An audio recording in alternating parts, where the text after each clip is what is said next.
कमला नगर लूट का बड़ा खुलासा। आगरा पुलिस और कमला नगर लूट में फरार बदमाशों से हुई मुठभेड़, 2 अभियुक्तों को किया गिरफ्तार। गिरफ्तार अभियुक्तों की उपचार के दौरान अस्पताल में मौत। भारी मात्रा में लूट का माल बरामद। थाना कमला नगर क्षेत्र के कमला नगर स्थित Manappuram gold loan finance company में मौजूद कर्मचारियों को बंधक बनाकर अज्ञात 4 नकाबपोश बदमाशों द्वारा तमंचे के बल पर लॉकर खुलवाकर लगभग 17 किलोग्राम सोना व 5 लाख रुपये नकद लूटकर फरार हो गए। आगरा पुलिस लूट में फरार अभियुक्तों की तलाश में लगातार जुटी हुई थी। जांच के दौरान एतमादपुर की लोकेशन प्राप्त हुई। इसी संबंध में पुलिस चेकिंग अभियान चला रही थी कि लूट में फरार लोगों से पुलिस का आमना सामना हो गया। लुटेरों ने एक दुकान में घुसकर शटर बंद कर लिया। दुकान का शटर खुलवाते वक्त लुटेरों ने थाना हरिपर्वत इंस्पेक्टर के सीने में मारी गोली। मुठभेड़ के दौरान हरिपर्वत इंस्पेक्टर की ब्लडप्रूफ जैकेट पहनने के कारण बची जान। जवाबी फायरिंग में 02 लुटेरों को लगी गोली। घायलों को उपचार के लिए कराया अस्पताल में भर्ती। गिरफ्तार अभियुक्तों के कब्जे से 300 पैकेटों में बंद सोने के आभूषण, 02 पिस्टल, 32 बोर व जिंदा कारतूस, पहला 65,000 लूट के रुपये व अन्य सामान बरामद किया। गिरफ्तार अभियुक्तों की उपचार व के समय हुई मौत। फरार अभियुक्तों की तलाश में जुटी police. India fast news Agra से ब्यूरो चीफ राजीव कंचन की विशेष रिपोर्ट। थाना कमला नगर अंतर्गत मनप्पुरम फाइनेंस का कंपनी का कल दिन का डकैती पड़ी। 5 बदमाश असला के साथ जो कर्मचारी लोग अंदर काम कर रहे 4 लोग को बंधक बना के वहाँ पे चेस्ट से पैसे लूट के भागे। पैसे लूट के भागते हुए पुलिस ने जो इलेक्ट्रॉनिक एविडेंस और टेक्निकल एविडेंस के आधार पर पीछे पड़ा और इसके साथ साथ पुलिस लगातार चेकिंग चारों तरफ घेरा किया। जनपद का पूरा बाउंड्री का सब सील किया है। उसी के आधार पर पुलिस पीछे पड़ के हम लोग उनका ट्रैक करके मधबास तक पहुंचा है।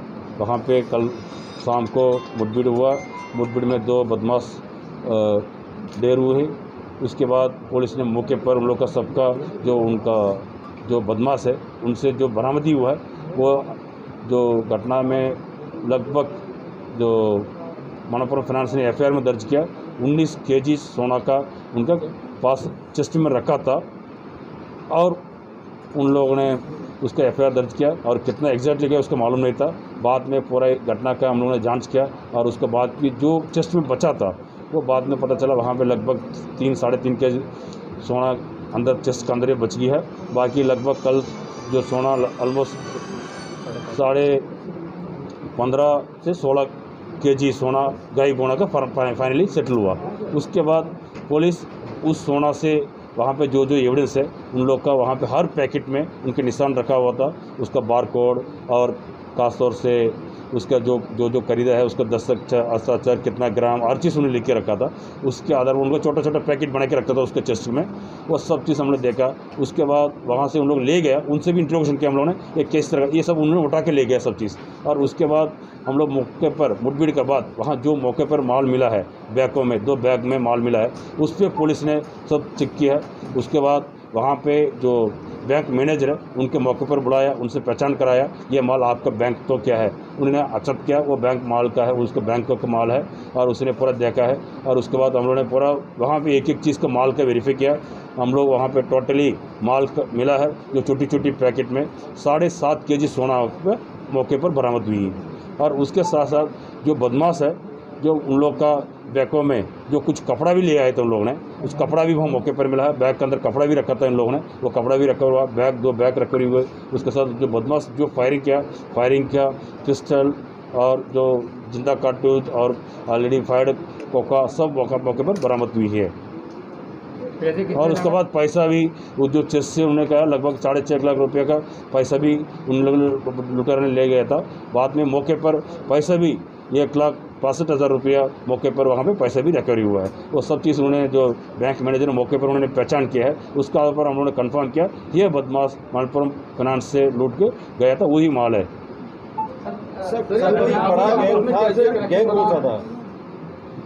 ये गैंग है। इस पे जो मुख्य पे जो मृत्यु है एक मनीष पांडे है और दूसरा निर्दोष कुमार और उनके साथ और एक फिरोजाबाद के एचएस है नरेंद्र उर्फ लाला, हाँ उर्फ अनिल। इनका तीनों का अभी नाम सामने आया है और इस गैंग का बारे में ऑर्गेनाइज करने में हम लोग का सब पता चला है। ये मनीष है, इसी ने ये घटना का अंजाम देने के लिए ऑर्गेनाइज किया है। फिर भी इसका बहुत बड़ा एचएस तो नरेंद्र उर्फ लाला है, क्यों मनीष का हम लोग को कुछ टेक्निकल एविडेंस के आधार पर पता चल रहा है। पिछले लगभग 15-20 दिन से आगरा में उनका परमानेंट एक यहाँ कहीं रुकने के पता चल रहा है। उसके बारे में अभी इन्वेस्टिगेशन जारी है, उसके बाद आगे पता चलेगी उसी ने उन लोगों ने कैसे रेकी किया। पहले भी कुछ 28 तारीख के आसपास बैंक के आसपास आके उनका रेकी करने का कुछ हम लोग का एविडेंस मिली है, उसके आधार पर भी इन्वेस्टिगेशन जारी है। वो चीज़ से बाद में इन्वेस्टिगेशन पता चल जाएगी कौन कौन आया रेकी करने के लिए और कितने लोग और कौन कौन साथ में आया है। और केवल हमको 3 लोग नाम क्लियर हो गया, बाकी 2 लोग का नाम बताया, उस नाम का अभी तक एग्जैक्ट उनका नाम एड्रेस वगैरह वेरीफाई नहीं हो पाई, इसलिए हम उसका नाम नहीं बोल पाएंगे। और बाकी उसके एविडेंस का आधार पर इन्वेस्टिगेशन में जल्दी से जल्दी उसका नाम खुलासा करेंगे और बाकी जो नाम निकल के आया उसी का हम लोग जल्दी से जल्दी उसको गिरफ्तार करने की टीम गठित कर चुका है। हम अभी जनपद में 6 टीम मैंने गठित कर चुका है। जो बाकी बचाव लोग हैं उनके लिए 3 COs का नेतृत्व में सभी लोग का ट्रेस करने के लिए अभी टीम रवाना ही है। लगातार हम जारी है, हमारा जो बचाव लोग है जल्दी से जल्दी उनका पकड़ के उनसे रिकवरी करना है। थाना दक्षिण का ये हिस्ट्री शीटर है फिरोजाबाद का नरेंद्र लाला, बताते हैं 2 महीने पहले छूट के भी आया, तो सर उसका पूरा बताइए प्रोफाइल क्या है, किस तरीके से, पहले भी उसके 2 भाई बताते हैं एनकाउंटर मारे गए। ये नरेंद्र उर्फ अनिल का है, उनका परिवार एक बड़ा आपराधिक इतिहास में बहुत बड़ा परिवार है। उस पर 2 बालक ऑलरेडी पहले भी एनकाउंटर में ढेर हो चुका है। उस पर एक बहन है, उनका नाम बता दो, वो बहुत बड़ा शूटर भी करती है, वो HSB थाना का है, उसका अभी जेल में बंद है। वो उनका बहन भी, उनका नाम उन लोग का है। और उसके बाद और एक और 2 भाई है, उन लोग का भी है पता चल रहा है। और अनिल ये उनका ये खासियत है, हर बार घटना करते समय नए लोग लेके आता है, हमेशा इस तरह का लूट डकैती इसे करते हैं इन लोग। सर मनीष और निर्दोष के बारे में क्या जानकारी है, किस तरीके की पारिवारिक पृष्ठभूमि है, इनकी आपराधिक इतिहास क्या है जो मृत है दोनों? ये मनीष है, मनीष का भी ऑलरेडी 3 बार जेल जा चुका है।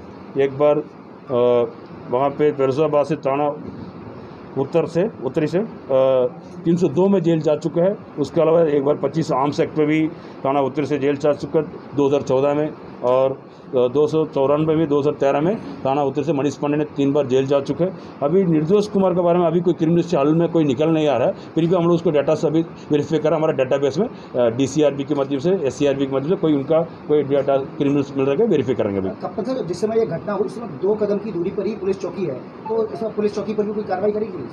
देखिए पुलिस चौकी पर वहाँ पे उस समय जो मौके पर पुलिस चौकी के अंदर है और पेट्रोलिंग में है, कहाँ पे उसको भी जांच करेंगे। वहाँ पे कोई लापरवाही पुलिस के उसका आधार पर हम आगे जांच के बाद उसको कोई पुलिस को कोई लापरवाही देखा उनके कभी कार्य करेंगे। निर्दोष के परिवार से मुलाकात हो पाई, पुलिस की पता लग पाया और निर्दोष करता क्या था, क्या इसका प्रोफाइल था, परिवार से कोई संपर्क हो पाया? अभी परिवार लोग अभी आए हैं, उन लोगों का कह रहा है अभी तक उसके डिटेल्स हम लोग अभी वेरीफाई नहीं किया। अभी परिवार का अभी आज आने का अभी इन्फॉर्मेशन है, और उन लोग का जो लोग कह रहा है अभी जो कर्म किया है उसके लिए उन लोगों ने कह रहा है इस तरह का कर्म करने से इस तरह के भी उनका इलाज होगा, इसलिए उन लोग परिवार का कहना है कि उन्होंने जो काम किया गलत काम किया। घटनाओं में 2 आतंकी पकड़े गए, उसके बाद अलर्ट रिपोर्ट पड़ती, फिर भी ऐसी घटना हो जाती है तो कहीं ना कहीं पुलिस के ऊपर प्रश्न नहीं उठते हैं। हम लोग लगातार चेकिंग चल रहा है, जो संदिग्ध है ये सब चीज़ हम कर रहे हैं। अभी कहीं ना कहीं ऐसे नहीं, हम लोग सभी अपराधी की चेक करते हैं। कभी कभी अपराधी किस अलग अलग रूप में आ रहा है, कभी पैदल पे आ रहा है, कभी मोटरसाइकिल पे आ रहा है, अभी उन लोग कपड़ा ये सब चीज़ आ रही है। इसलिए पुलिस जो संदिग्ध है उनका हम लोग कर रहा है। जो कहीं भी हम लोग अभी भी लगातार हम अभी योजना भी बना रहा हूँ। अभी हमारे SP सिटी के मैंने कह दिया, हम लोग लगातार पॉइंट आइडेंटिफाई करके पूरा जनपद स्तर पर जो चेकिंग पॉइंट्स आइडेंटिफाई करके उनको 24 घंटे के लगातार 12 घंटे के 2 शिफ्ट में चेकिंग करने के लिए मैंने प्लान हम करा दिया। इसके बाद जब भी हर रोड पर जो अपराधी यूज़ करते पिछले 10 साल से जो हम लोग एनालाइज करके रखा किस रास्ते में अपराधी आता है जाता है, उस रोड पर चेकिंग करने के लिए हम प्लानिंग बना दे, योजना बना दे। अब हम कल से इसको लागू करेंगे और अच्छी बेहतर पुलिसिंग करने के लिए हम प्रयास करेंगे। मैनेजर जो फाइनेंस कंपनी का मैनेजर अजय कुमार ने कहा कि गार्ड नहीं था उसके यहाँ तैनात, और सर आगरा में पहले 57 लाख की लूट हुई थी। ये सारी चीजें इसको लेकर किस तरह से आप लिखने वाले हैं और इन लोगों को ताकीद करेंगे? अभी हम 1 और 2 दिन के अंदर पूरा जनपद के बैंक मैनेजर्स का मीटिंग बुलाएंगे, सभागार में बुला के हम और SP सिटी हम उनका सबका मीटिंग कराऊंगा।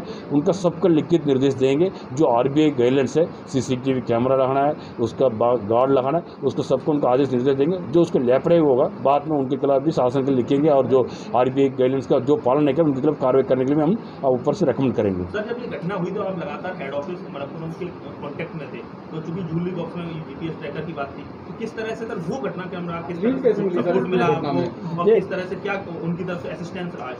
देखिए हम लोग उनसे बात करें, उसमें टेक्निकल एविडेंस, फिजिकल एविडेंस है। वो जो उन्होंने जो यहाँ का जो मलप्पुरम फाइनेंस में जो काम करने वाला का, उसको मोबाइल भी लेके भागा था इन लोगों ने, जो मोबाइल भी लेके भागा था, उसको मोबाइल लोकेशन भी हम लोग का आ रहा था, उसके आधार पर हम लोगों ने आगे बढ़ा था। अरे सर, ये कहा जा रहा है कि ज्वेलरी जो लेकर के भागे थे उसमें कोई जीपीएस सिस्टम था, उससे पुलिस ने ट्रैक किया पूरे इस घटनाक्रम को? नहीं, ये देखिए वो हम लोग वो जो एविडेंसेस है उसको अभी पूरा छानबीन कर रहा है, वो चीज़ के बारे में अभी हम उसको डिस्क्लोज नहीं कर सकते। अभी उसका एविडेंस का पार्ट है, इन्वेस्टिगेशन पार्ट है, उसके बारे में हम कोई चीज़ हम अभी डिस्क्लोज नहीं कर सकते। हाँ,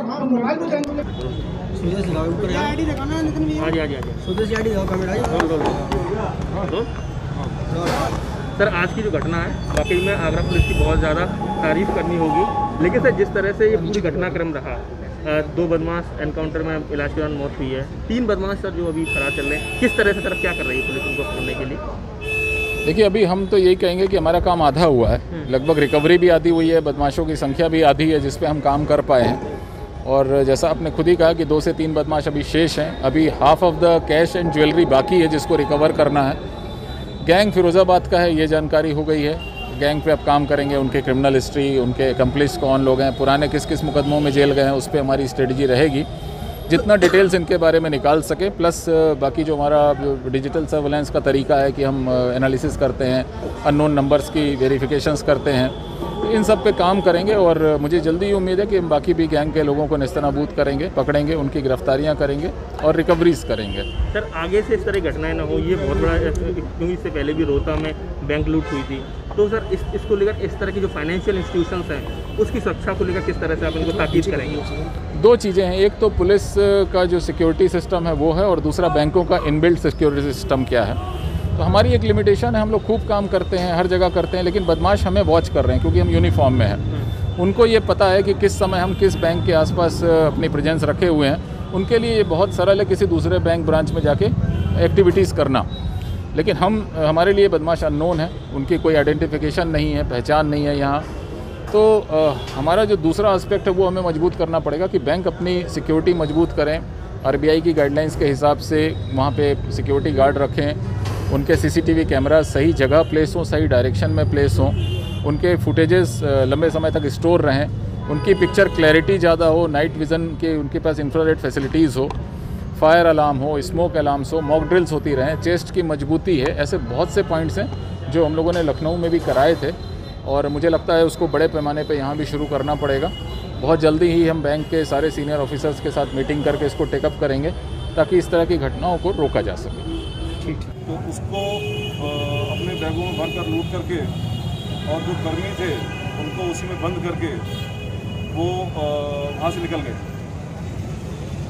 इस दौरान जो उनकी अपनी प्रक्रिया है सिक्योरिटी की, उस प्रक्रिया के तहत जो ऑटोमेटिकली उनके जो कंट्रोल रूम है वहाँ पर सूचना पहुँची, और उन्होंने कंट्रोल रूम ने अपने रीजनल मैनेजर के माध्यम से ये मैपिंग हो रखी होती है पहले से, तत्काल थाने पे खबर दी, और थाने से पुलिस तत्काल वहाँ पहुँची, और ऑलमोस्ट 5-6 मिनट के अंतराल में उनके निकलने का और पुलिस के पहुँचने का अंतराल मुश्किल से 5-6 मिनट का रहा।